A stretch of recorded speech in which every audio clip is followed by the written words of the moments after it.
राम जय जय राम, श्रीराम जय राम जय जय राम. 21 जून. भाव असल्याशिवाय परमार्थ होत नाही. प्रपंचात जसा पैसा लागतो त्याप्रमाणे परमार्थात भाव लागतो. प्रपंचात पैशाशिवाय चालू शकत नाही.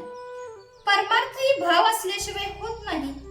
जसा तुमचा भाव असेल त्याप्रमाणे तुम्हाला देवाची प्राप्ती होईल. प्रल्हादाला खांबात ही देवाची प्राप्ती झाली, तर नामदेवाने दगडाच्या मूर्तीलाही जेवू घातले. तुम्हा सर्वांना गोपीची गोष्ट माहित असेलच. त्या गोपीला श्रीकृष्णाला जेवण घालायचे होते, पण तिचा नवरा तिला जाऊ देईना. त्यावर तिने सांगितले की हा देह तुझा आहे, परंतु मनावर तुझा ताबा नाही. असे म्हणून ती त्याच्याजवळ देह ठेवून श्रीकृष्णाकडे गेलीच की नाही. त्याप्रमाणे आपण परमार्थात भाव ठेवणे जरूर आहे. पण असे आपण नुसते म्हणून काय उपयोग? तो सर्व व्यापी आहे, सर्व साक्षी आहे असे आपण म्हणतो, पण आपण पापाचरण करायला भीतो का? तो आपल्याला पाहतो आहे असे पक्के वाटते, तर आपल्याकडून कधीतरी पाप होईल का? पण आपल्याला तसे वाटतच नाही. आपल्यासारख्या आस्तिकाला देव हवा असे वाटते खरे, पण हवाच असे वाटत नाही. आपल्या प्रपंचाच्या मदतीसाठी देव हवा असे वाटते.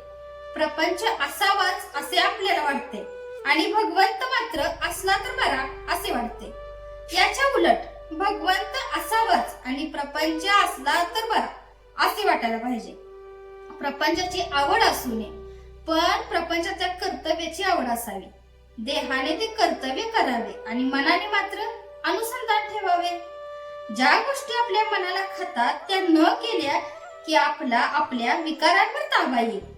भगवंताच्या देखत आपल्याला करायला लाज वाटणार नाही अशीच कृती आपण करावी. ज्यांना व्याप आहे ते लोक रडतात आणि ज्यांना व्याप नाही तेही लोक रडतात. मग सुख कशात आहे?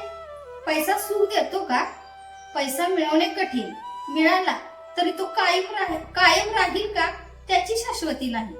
पैशाप्रमाणेच इतर सर्व वस्तूंची गोष्ट आहे. सर्व सुखी असा प्रपंचात कोण आहे?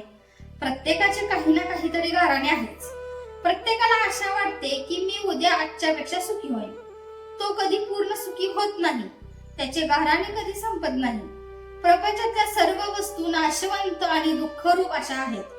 म्हणूनच प्रपंच असत्य आहे. हा अनुभव प्रपंच देतो. त्या अनुभवाने प्रपंचात जो आसक्त होत नाही तो सुखी.